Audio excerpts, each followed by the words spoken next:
برا نہ مانیے گا، شادی بیاہ ہوتے ہیں نا تو کئی بار کہتے ہیں چھوڑ یار اس کے کیا بلانے جانا، آئے گا آ جائے گا، ہم اتنے چھوٹے ہو گئے اسے منانے جائیں گے؟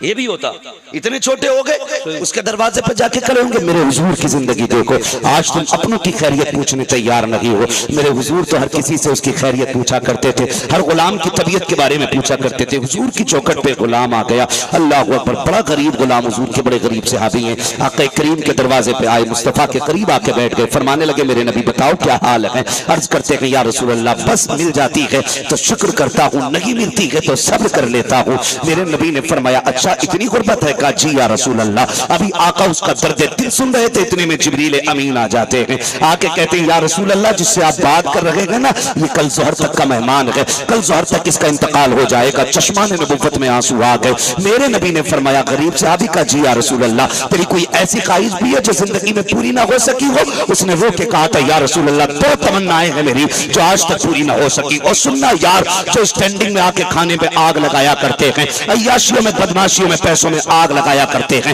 اس کی قدر کیا کرو، عزت کیا کرو، خدا کی قسم یہ اللہ کی بہت بڑی نعمت ہے اگر کسی کو پیسہ میسر ہوا ہے، اسے عیاشی میں نہ لگا، اگر لگانا ہے تو نبی کے ذکر پہ لگایا کرو، مصطفیٰ کے نام پہ لگایا کرو، خدا کے نام پہ لٹایا کرو، پھر دیکھنا اس کا صلہ کیسے ملتا ہے۔ جو پیسے تم عیاشی اور تماشوں میں لگاؤ گے وہ برباد کر دیا جاتا ہے، جو پیسہ اللہ رسول کے لیے لگایا جاتا ہے اس کو سیو کر دیا جاتا ہے اور اس کا نتیجہ قیامت میں دکھایا جائے گا۔ میرے نبی نے کہا تھا بتاؤ تو صحیح تو کون سی خواہشیں ہیں؟ انہوں نے کہا تھا یا رسول اللہ اتنا غریب ہوں پوری زندگی کبھی میٹھا نہیں چکھا ہے، میں یہ چاہتا ہوں کاش ایک بار کوئی میٹھی شے کھا لیتا جس سے پتہ چل جاتا میٹھا ہوتا کیا ہے۔ میرے نبی نے اتنا سنا، آواز دی عثمان غنی جی یا رسول اللہ کا ایسا حلوہ بنانا جو آج تک تیرے دسترخوان پہ نہ بنا ہو، میرے غلام کے لیے تیار کیا جائے۔ کہا دوسری خواہش بتا۔ آقا کریم نے دوسری خواہش پوچھی ہے، وہ کہتے ہیں یا رسول اللہ میری دوسری تمنا یہ تھی کہ یا رسول اللہ میں جوان بھی ہوں اے آقا مگر غریب ہوں،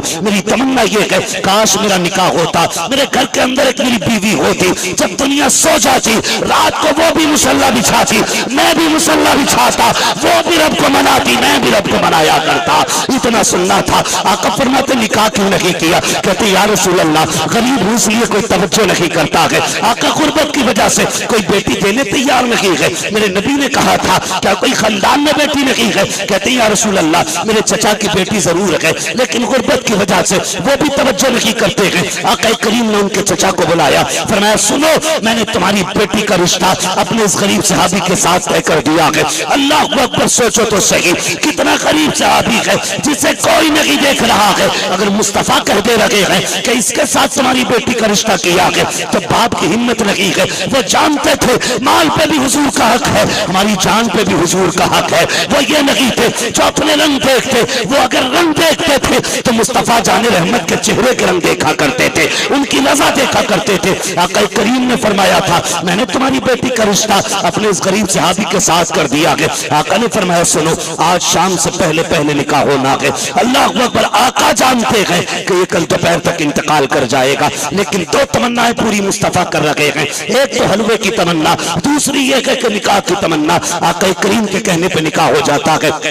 جب شام آئی ہے، رات گزر گئی، اگلے دن صبح کا وقت آیا، آقا کریم نے ایک صحابی کو بلایا، فرمایا جاؤ فلاں صحابی کے دروازے پہ چلے جاؤ، جب اس کے گھر سے رونے کی آواز آ جائے تو دوڑ کے مجھے خبر کر دینا۔ وہ گئے اور دروازے پہ جا کے بیٹھ گئے۔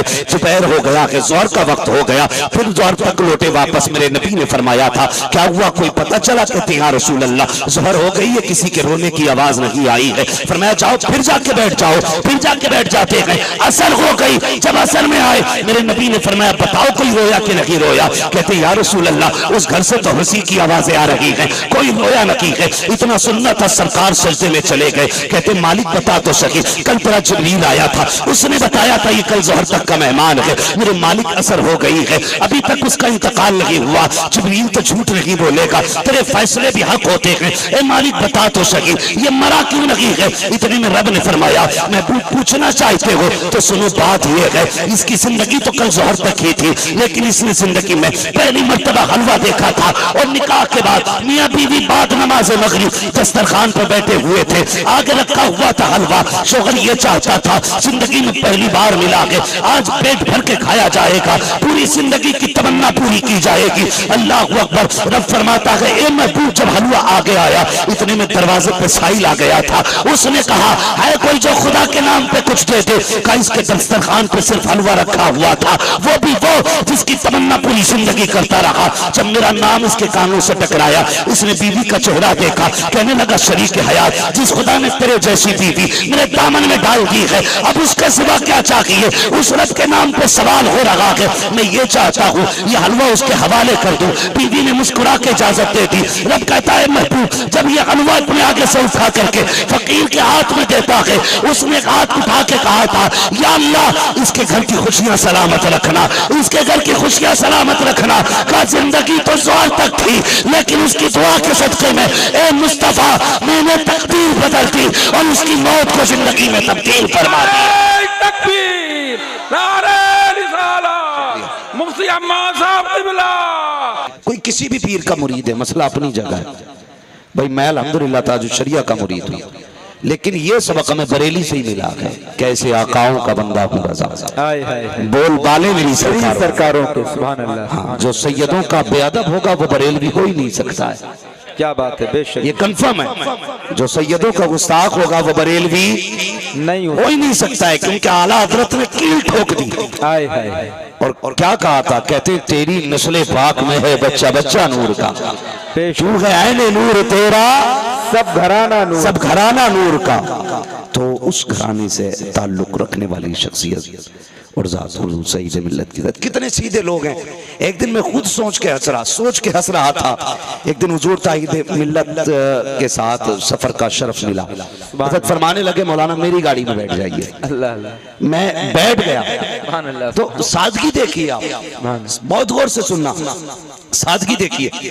مجھ سے کہنے لگے مولانا یہ جہاں ہم لوگ ایک جگہ رکے، حضرت کسی پہ دوڑا پڑ رہا تھا تو حضرت وہاں رکے اور دم کیا اور آگے سفر کیا۔ حضرت فرمانے لگے مولانا تمہیں پتا ہے میرے اس مرید کے پاس کئی سارے ٹریکٹر ہیں۔ اللہ اکبر۔ تو میں ایک سال بعد اس بات پہ ہنسا، میں نے کہا یار کتنے سیدھے لوگ ہیں، قسم خدا کی یہ اتنے مطلب بے نیاز لوگ ہیں۔ اللہ یہ کہہ رہے کہ اس کے پاس کئی ٹریکٹر ہیں، یہ دنیا پہ اتنی بھی نظر نہیں رکھتے ہیں کسی کی دولت پہ کہ اگر یہ اشارہ کر دوں تو لوگ قدموں میں سونے کی پرتیں بچھانے تیار ہیں۔ بے شک بے شک بے شک۔ میں کہنے لگا کتنے سیدھے لوگ ہیں، ورنہ آج کل پیر بعد میں بناتا مرید بندہ بینک بیلنس پہلے چیک کرے۔ اللہ کتنے امیر کتنے دولت والے ان کی قدموں میں پڑے رہتے ہیں لیکن نظر نہیں۔ میں حیرت کرتا ہوں یہ کتنے سادے لوگ ہیں، اور قسم سے یہی بے نیازی ہے، بے شک یہی بے نیازی ہے۔ آج تک کسی کو یہ نہیں پتا ان پہ کیا ہے، لیکن اتنا جانتے ہیں کہ کتنا زمانہ ان کی چوکھٹ سے پلتا ہے۔ بے شک۔ وہ کہا تھا کسی نے یہ چکی فاطمہ کی چل رہی ہے، زمانہ جتنا لنگر کھا رہا ہے، ساری کائنات میں ان کا لنگر بٹ رہا ہے۔ اللہ تعالیٰ ان شہزادوں کے سائے کو ہمارے سروں پر قادر قائم و دائم فرمائے۔